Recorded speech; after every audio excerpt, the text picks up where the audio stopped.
emerso il Consiglio dei Ministri dopo la cabina di regia e l'incontro con le regioni. Tra le misure probabili l'obbligo di vaccino per gli over 50 che non lavorano e super Green Pass con vaccino o guarigione da Covid per chi lavora. Troppi contagi. Il sindaco di Torri del Benaco nel Veronese non attende la decisione del governo sulle misure per la scuola e decide di posticipare l'apertura delle elementari al 15 gennaio. Un focolaio di 170 positivi nel carcere di Verona. La denuncia è del sindacato di polizia penitenziaria UILPA che attacca il governo per le case circondariali non ha fatto di quello che doveva in termini di sicurezza. È un operaio 25enne trevigiano di Vedelago, padre di 2 figli piccoli, la prima vittima del lavoro in Veneto nel 2022. La tragedia a Tezze e sul Brenta, fatale la caduta da una scala. Bloccata dai carabinieri una pericolosa banda di albanesi, autori anche di un pestaggio, determinati, meticolosi e molto attenti a coprire le loro tracce, hanno messo a segno 40 furti in 4 mesi. A Sottomarina di Chioggia, bus fuori controllo si schianta contro 8 auto parcheggiate distruggendole, un malore dell'autista la causa del sinistro. È morto a 86 anni il filosofo, docente emerito dell'Università di Padova e accademico dei Lincei Enrico Berti, il cordoglio dell'Ateneo. Buonasera, ben ritrovati in diretta, edizione regionale dei nostri telegiornali e partiamo da quelle che sono le novità proprio di queste ultimissime ore. Obbligo vaccinale, super Green Pass e misure per la scuola, c'è dunque attesa per il decreto del nuovo governo dopo la cabina di regia, ma da quanto emerge gli over 50 potranno andare a lavorare solo con il Green Pass che si ottiene con vaccino o la guarigione da Covid, mentre per chi ha più di 50 anni e non lavora scatterà l'obbligo di vaccino. Nel nuovo decreto, stando a quanto è emerso, potrebbe essere prevista anche la necessità di esibire il Super Green Pass, la certificazione che attesta l'avvenuta vaccinazione o la guarigione da Covid, anche per accedere negli uffici comunali, andare in banca dal parrucchiere o dall'estetista. Ma si ipotizzano restrizioni anche per gli stadi e i palazzetti dello sport, considerando che molti calciatori di squadre di Serie A sono positivi. Altri dossier in discussione, quello delle regole per la DAD a scuola, confronto serrato durante l'incontro tra regioni e governo. I governatori chiedono di abbassare per le superiori a 3 contagi in classe la soglia che farebbe scattare la DAD. Il numero indicato dal governo sarebbe 4. Tra le richieste i presidenti di regione ribadiscono la necessità che il CTS si esprima sulla data di ripresa delle scuole. Tra le proteste più accese la questione sulle difficoltà legate al sistema di tracciamento. Diversi governatori hanno discusso sull'utilità o meno dei tamponi agli asintomatici che dicono sottraggono risorse umane per le vaccinazioni e l'attività ordinaria. Dunque stiamo monitorando la situazione, lo faremo insieme a voi nel corso del telegiornale. Intanto andiamo a Torri del Benaco, siamo nel Veronese, dove per i troppi contagi il sindaco, non attendendo in questo caso la decisione del governo, ha deciso di posticipare l'apertura delle scuole elementari. Stamattina ho firmato l'ordinanza per la chiusura della scuola elementare a partire da lunedì 10 gennaio a sabato 15 gennaio. Non ci pensa 2 volte il sindaco di Torri del Benaco, poco più di 3.000 abitanti, comune ad una quarantina di chilometri da Verona. Il primo cittadino, Stefano Nicotra, non attende l'esito della cabina di regia né tantomeno il Consiglio dei Ministri. Ha già deciso che, visto l'alto numero di contagi, soprattutto in fascia giovanile, l'apertura delle scuole elementari slitta al 15 di gennaio. Con la direzione scolastica siamo d'accordo di fare i tamponi a tutte le classi, quindi alle 5 classi, quindi alle insegnanti, quindi agli operatori all'interno del plesso scolastico e agli autisti. Questi tamponi sono pagati dal comune. Tamponi che verranno fatti nel palazzetto dello sport probabilmente il giorno prima del rientro a scuola, ovvero il 14 di gennaio, ma non solo. All'interno di questa ordinanza abbiamo deciso anche di chiudere il palazzetto e la palestra, quindi tutte le attività post-scolastiche e i parchi. Ed ancora, fino al 28 febbraio 2022, il sindaco ha ordinato nel centro storico del capoluogo e nelle frazioni di Albisano e Pai l'obbligo di indossare il dispositivo di protezione delle vie respiratorie in via continuativa. Pesantissime saranno le multe per chi sgarra, sanzione amministrativa da 600 a 1.500 euro. Infine il sindaco lancia una frecciatina al governo. L'incertezza del governo ci pone proprio queste problematiche. E un focolaio di 170 positivi nel carcere di Verona. La denuncia è del sindacato di polizia penitenziaria Wilpa, che in una nota del segretario generale Gennarino De Fazio fa sapere: secondo le nostre informazioni presso la casa circondariale di Verona sarebbero circa 140 i positivi fra i reclusi e una trentina tra gli agenti di polizia penitenziaria, mentre il governo col decreto festività ha varato nuove misure per stadi, cinema, teatri, trasporti. Continua la denuncia: nulla sinora previsto per le carceri al di là di un obbligo vaccinale per gli operatori, la cui efficacia contro la variante Omicron sembra peraltro ridotta. Non è richiesto Green Pass, neppure quello semplice, utenze e visitatori, e non vi è dotazione di mascherine FFP2. Per tali ragioni nella mattinata odierna abbiamo indirizzato una nota al direttore generale del personale, per conoscenza anche ai ministri della salute e della giustizia Speranza e Cartabia, con la quale abbiamo richiesto l'aggiornamento del protocollo quadro per la prevenzione e la sicurezza nei luoghi di lavoro in ordine all'emergenza sanitaria legata al Covid-19. Ora andiamo alla cronaca. È dramma della disperazione, è un dramma della disperazione quello che si è consumato a Piazzola sul Brenta, dove un'operatrice sanitaria non vaccinata si è presentata al lavoro nonostante la sospensione dovuta alla sua scelta. Provvidenziale l'intervento dei carabinieri e del sindaco di Piazzola sul Brenta nel pomeriggio di martedì nel centro servizi anziani Camerini. Qui una donna di 62 anni, operatrice sanitaria sospesa perché non vaccinata, si era presentata al lavoro e si rifiutava di andare via. Il dialogo è durato ininterrotto per circa 3 ore, fino a quando i militari della stazione di Gazzo sono stati costretti a intervenire per farla tornare a casa. La situazione è tornata alla normalità. La donna è stata denunciata per interruzione di pubblico servizio e resistenza a pubblico ufficiale. Sarà anche sanzionata per la violazione delle norme legate all'emergenza sanitaria. Tragedia invece a Tezze sul Brenta, cade da una scala e muore. La vittima è Andrea Soligo, un giovane operaio di Vedelago nel Trevigiano, era sposato e padre di 2 bambini in tenera età.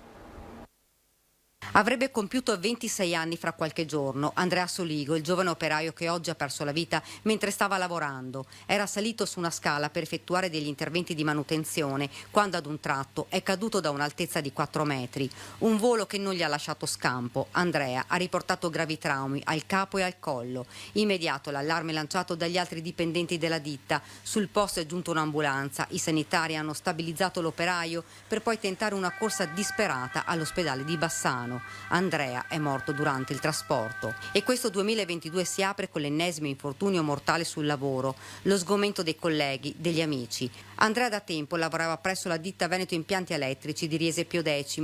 In questi giorni stava operando a Tezze sul Brenta presso la FEN Impianti. La tragedia questa mattina intorno alle 10:40 in via Sole 72, zona industriale artigianale della frazione Belvedere. Andrea era sposato con Giorgia ed aveva 2 figli di 2 e 4 anni. Originario di Montebelluna, aveva vissuto prima a Riese Pio X, da qualche anno abitava con la famiglia a Vedelago. La notizia ha subito fatto il giro del paese, lo sconcerto del sindaco Andretta. Una tragedia immensa che va ad aprire un nuovo anno dopo già un 2021 segnato dalle molte vittime sul lavoro. Non ci sono grandi parole, non ci sono grandi frasi, solo un grande sgomento, un enorme dispiacere per questa doppia tragedia. Da una parte un giovanissimo ragazzo, soli 25 anni, e anche un giovanissimo padre, quindi le nostre più sincere condoglianze vanno alla moglie, ai 2 bambini piccoli e a tutti coloro che amavano Andrea. Sulla tragedia il nucleo Spisa dell'US 7 ha svolto accertamenti con i carabinieri di Rosà. La procura di Vicenza aprirà un'inchiesta e nelle prossime ore verrà conferito l'incarico di svolgere l'esame autoptico sulla salma del giovane.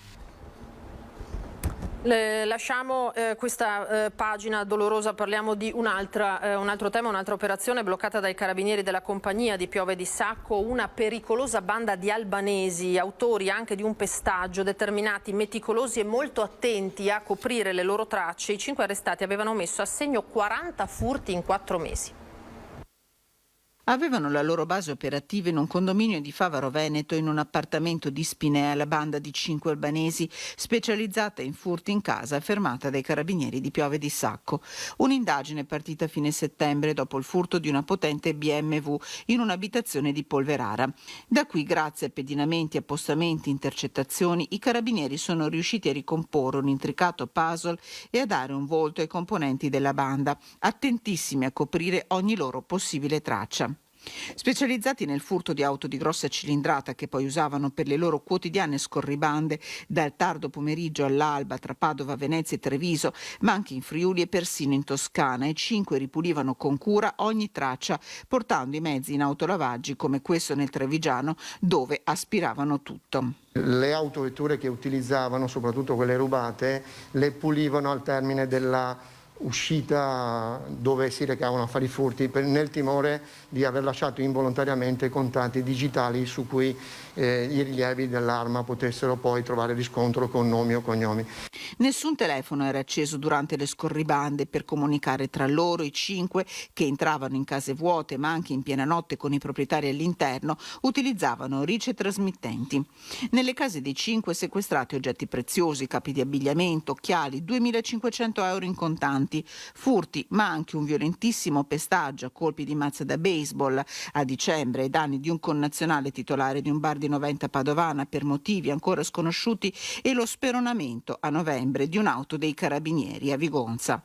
Armati, sequestrate anche 4 pistole e pronti a tutto, i 5 che in 4 mesi avevano messo a segno una quarantina di colpi sono accusati di associazione a delinquere, furti e lesioni gravissime. Perché i soggetti erano estremamente pericolosi da un lato e avevamo avuto degli indizi che potessero fuggire dall'Italia, motivo per il quale abbiamo proceduto con i fermi.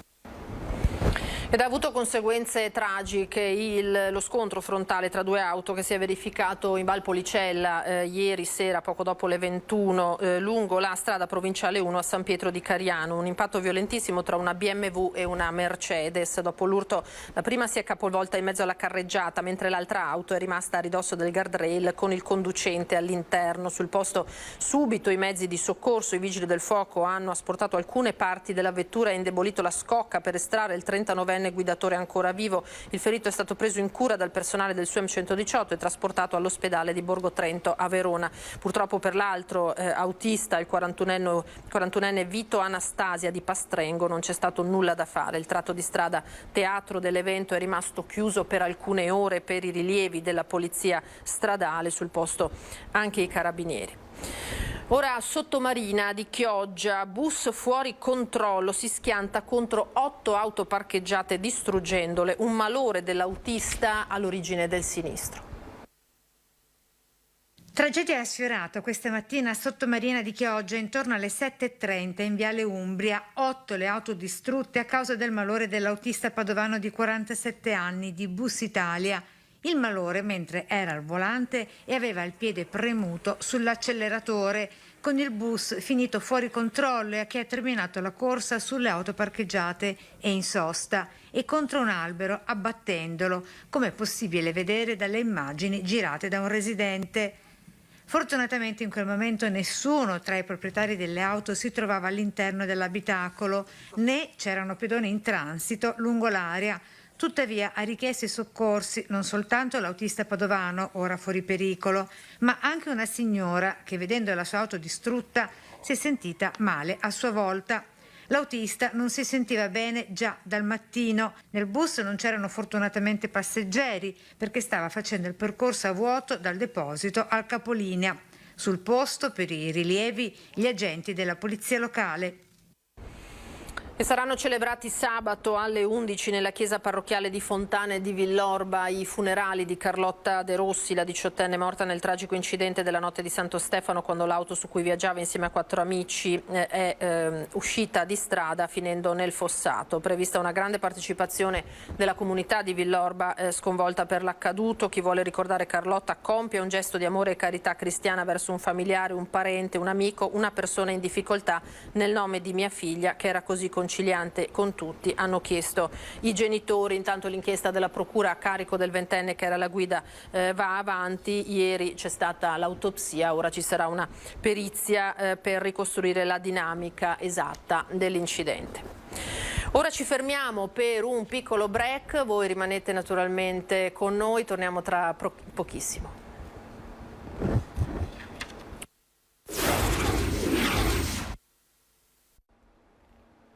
Edizione regionale dei nostri telegiornali, eccoci di nuovo in diretta. Le disposizioni della Regione per tamponare il disagio causato dai medici di famiglia andati in pensione sono insufficienti, dice il segretario regionale dei medici di famiglia del Veneto. Il titolo stesso della delibera determina nella eccezionalità e temporaneità del provvedimento la situazione, ma questo è un provvedimento tampone che non risolve i gravissimi problemi della medicina generale e della popolazione in generale del Veneto.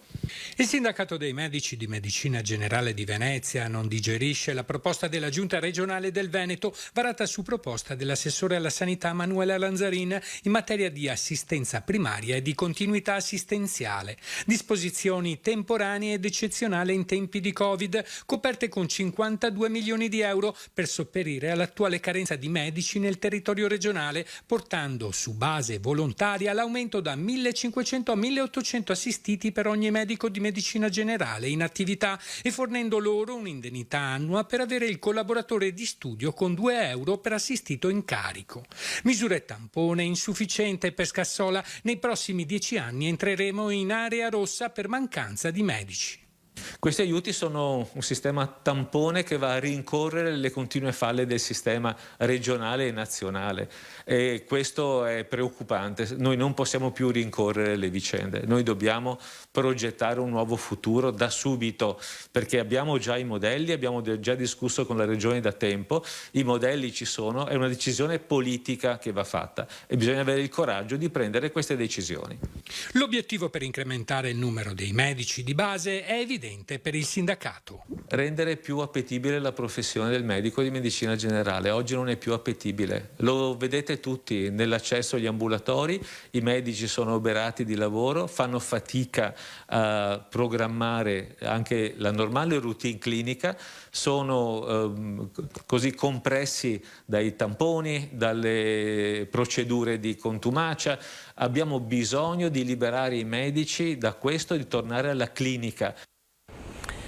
Siamo con chi difende il lavoro, così oggi al presidio della Speedline di Santa Maria di Sala il presidente della Federazione della Stampa Italiana Giuseppe Giulietti con il segretario del Sindacato dei Giornalisti Veneto Monica Andolfatto.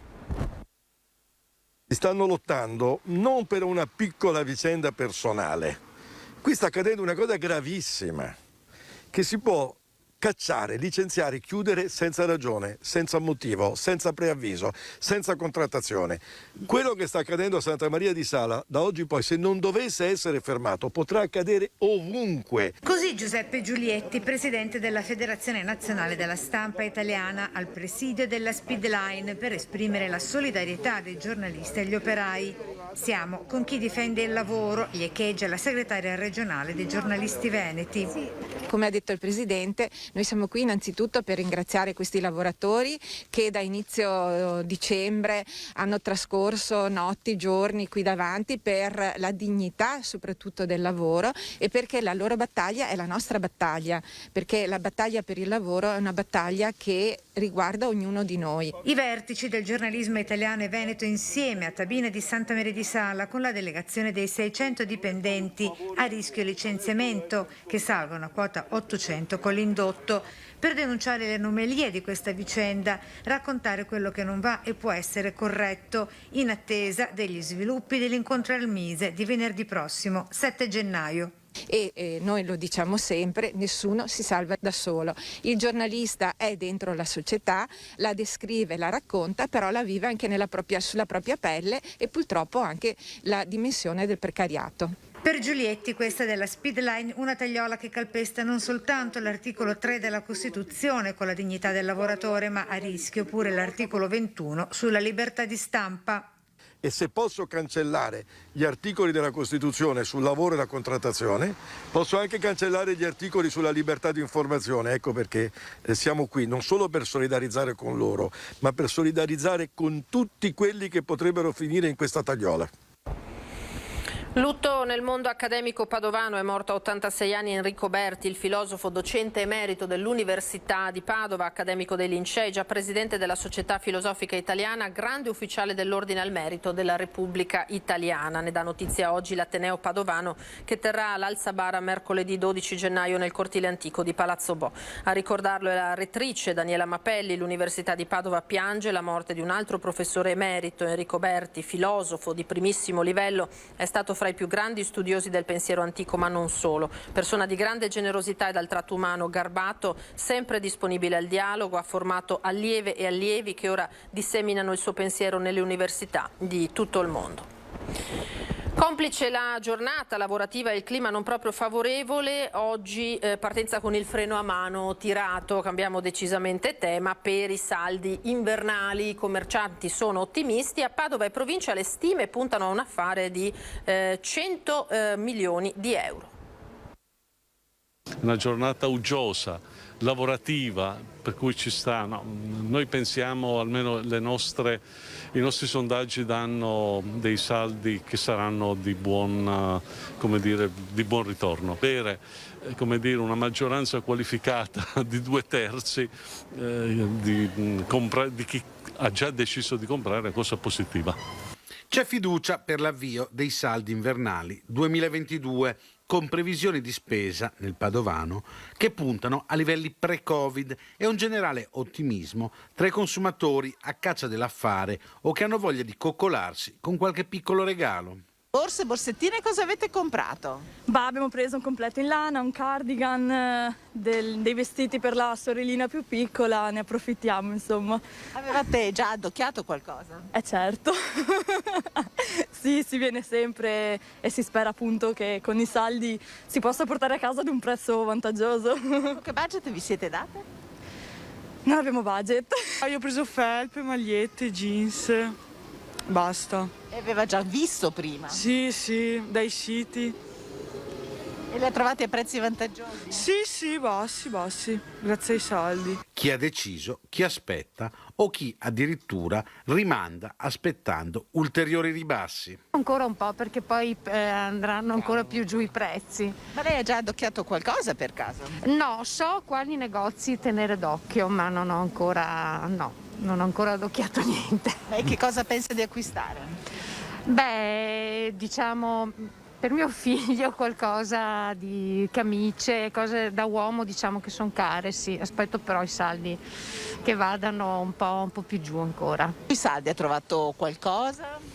Ho puntato un pantaloncino nero, ma prima preferisco fare un giretto, vedere un po' tutti i negozi, poi magari ritorniamo indietro e vediamo se l'acquisto può andare bene. Si è dato un budget? Ma sui 200-300 euro. Sì, poi io e mia figlia magari ci diamo da fare. Era l'ultimo servizio per questa edizione, grazie per averci seguito. Tra poco l'edizione di Venezia e ora subito le previsioni del tempo per domani. Arrivederci.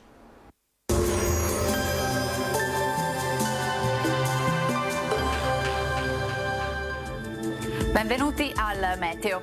Epifania, migliora il tempo sul nostro territorio. Dopo il passaggio instabile torna l'alta pressione e dunque anche il sereno. Vediamo il dettaglio di giovedì 6 gennaio. Sul Veneto la giornata che di fatto chiude le festività natalizie si caratterizzerà per il bel tempo.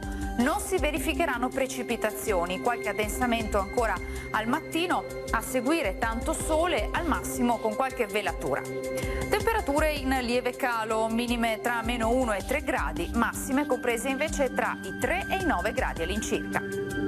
Ci spostiamo ora sul Friuli Venezia Giulia, anche qui avremo un ampio soleggiamento, qualche nube ma senza ulteriori conseguenze e sarà in prevalenza sereno. Temperature minime tra 1 e 3 gradi, massime sugli 8-9 gradi all'incirca. Infine diamo uno sguardo alla situazione del Trentino Alto Adige, dove avremo poche novità. Lo vedete, sarà una splendida giornata all'insegna del sole ovunque. temperature minime intorno ai -2 gradi, massime sui 4-5 all'incirca.